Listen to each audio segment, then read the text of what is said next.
Bom, então vamos falar um pouquinho de elastocompressão. Na verdade, elastocompressão eu prefiro usar meia compressiva do que elastocompressão, porque a gente tem algumas estratégias mesmo para as meias esportivas que são de compressão inelástica e não de compressão elástica. Mas enfim, detalhe técnico, né? Dia a dia, elastocompressão. É um conhecimento, obviamente, que a gente adquiriu da doença venolinfática. Então, no exercício tem sido estudada a aplicação para melhora de performance, enfim, melhora de recuperação, mas não foi algo pensado para o exercício, foi algo adaptado para o exercício, né? Então, a ideia da meia compressiva é exercer uma pressão no membro por meio de um material elástico ou inelástico, como eu falei, que tem uma capacidade de ação na macrocirculação venosa, mas também na microcirculação venosa e no tecido em questão, que é no tecido muscular, né? Seria uma terapia física exercida por uma pressão externa, na ideia de tentar ultrapassar uma pressão patológica interna, né? Então, a gente teria que pensar que essa pressão patológica interna no contexto do exercício seria o exercício gerando sobrecarga venosa, o que é relativo, né? Porque durante o exercício, com impacto, com a passada, com o movimento muscular, teoricamente você tem um benefício em redução da pressão, né? Em otimização, como a gente viu lá, da função venosa. Isso reduziria a filtração capilar, papel na microcirculação, aumenta a reabsorção de produtos do metabolismo.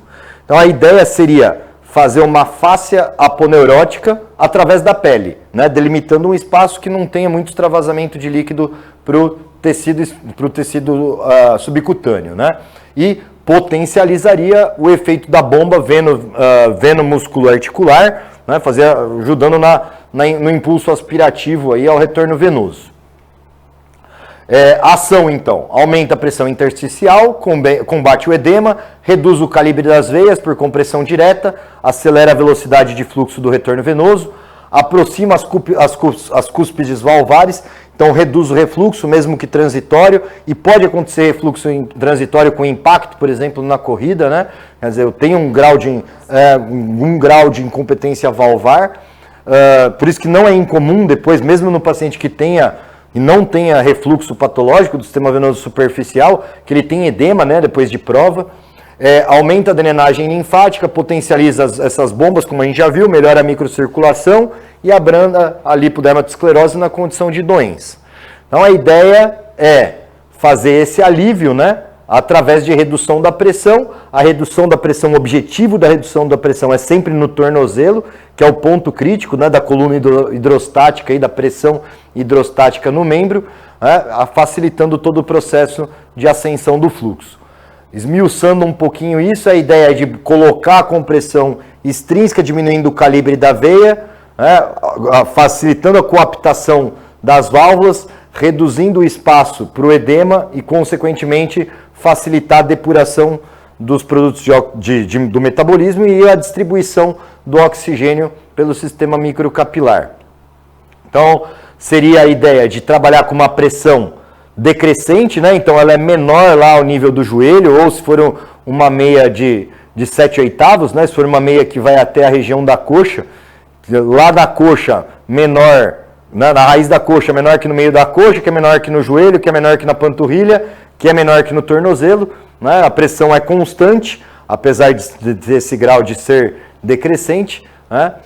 E a ideia da meia é permanecer na posição, quer dizer, se a meia está escorregando, ou ela foi prescrita numa medida inadequada, ou né, em termos de tamanho, ou em termos de diâmetro, ou ela não é uma boa marca que faz uma adesão no local de fixação. Então não é para ela escorregar, né, particularmente durante o exercício. Então a ideia aqui, ó, a maior pressão é ao nível do tornozelo e depois a pressão vai reduzindo gradativamente. E aqui entra um viés, depois a gente vai falar mais um pouquinho, mas da escolha da meia. Então é óbvio que por exemplo, sem falar em nomes, mas loja de shopping que tem meia esportiva, é óbvio que não tem essa tecnologia, né? Vai ser uma meia compressiva, uma meia elástica, fim, né? Isso daqui a gente tira da ideia da indústria que faz a meia de uso médico, que já tem essa tecnologia aplicada e que faz uma versão esportiva, colorida, enfim, mas que consegue titular efetivamente essa distribuição pressórica. Então, eu tenho muita cautela de prescrição, né, até por ser cirurgião vascular, de prescrição das marcas esportivas. Não uso na prática, né, na prática clínica para o paciente esportiva, para o paciente que quer performance esportiva através da compressão elástica, usar as meias, digamos assim, padrão. Então, quando a gente olha lá a faixa de pressão, por exemplo, 30 milímetros de mercúrio, ou de, sei lá, 20 a 30 milímetros de mercúrio, a gente está falando dessa compressão ao nível do tornozelo. Então, isso seria o 100%, e aí seria uma redução gradual até metade dessa pressão, lá ao nível, né, da linha, da interlinha do joelho ali, né, da região poplítea. Perfeito, ótimo. Isso para seguir a teoria de Laplace, né? Então, pressão de acordo com a tensão relacionada ao raio, né? Então, vai diminuindo ali em relação ao aumento do diâmetro do membro. Indicação formal da meia elástica seria, das doenças venosas, né? Então, a insuficiência venosa superficial, a insuficiência venosa profunda, por síndrome pós-trombótica ou alguma disfunção de bomba, né? Isso pode ser meio que relativo num paciente que não tenha boa amplitude de movimento articular, principalmente no tornozelo, ou que tem alguma disfunção muscular periférica ali, ou sequela de AVC, por exemplo. No ciclo gravídico puerperal, que eu tenho uma barreira à drenagem, né? Então eu tenho o útero gravídico comprimindo o sistema cava e ilíacas. Nos tratamentos estéticos cirúrgicos, particularmente os que demandam maior repouso.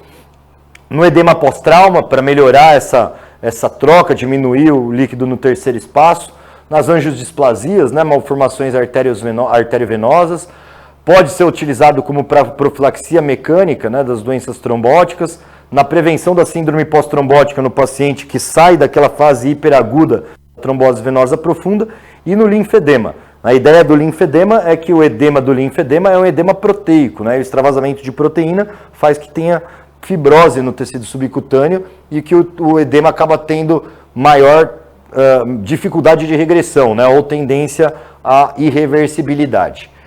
E a ideia do uso da compressão elástica? Melhor uso é no paciente que tem insuficiência venosa. Né? Isso aí junta o útil ao agradável. Né? Junta a ideia de ser incremental a dinâmica do exercício físico e de a insuficiência venosa não ser piorada com a demanda gravitacional do exercício físico. Né? Então, esse com certeza seria a melhor indicação. Mas e quando o paciente não tem insuficiência venosa? Né? Na prática esportiva do indivíduo saudável, que não tem a evidência nenhuma de ter refluxo de safenas, principalmente. Poderia ter uma interferência na performance? Poderia ter uma interferência na recuperação? Quando a gente vê ali a propaganda, né, das marcas de meia, ela fala em tudo. Né? Então, isso é um exemplo. Né? Então, melhor recuperação, melhora a flexibilidade, né? Melhora a oxigenação da musculatura, melhora a depuração dos produtos do metabolismo, reduz jet lag, quer dizer, quanto disso tudo é real, né? Reduz até a possibilidade de trombose, então, quanto disso efetivamente funciona? Aparentemente, tem algum grau de evidência para tudo, nem todas são de boa qualidade, né? Mas é marcante a otimização da função venosa linfática, como a gente já viu.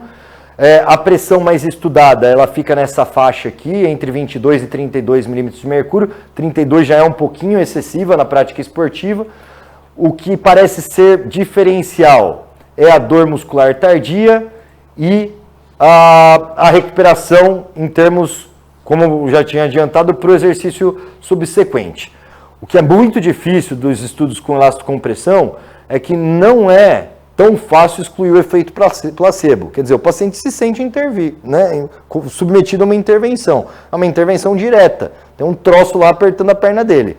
Então, a percepção de melhora durante a prática esportiva, ela existe. Ela existe. O cara, ele tem a autopercepção. Eu corro melhor, eu canso menos. Por isso que dá esse pressuposto para falar em resistência à fadiga. Ele acha, puta, eu corro bem melhor quando eu corro distâncias maiores quando eu uso a meia do que quando eu não uso a meia.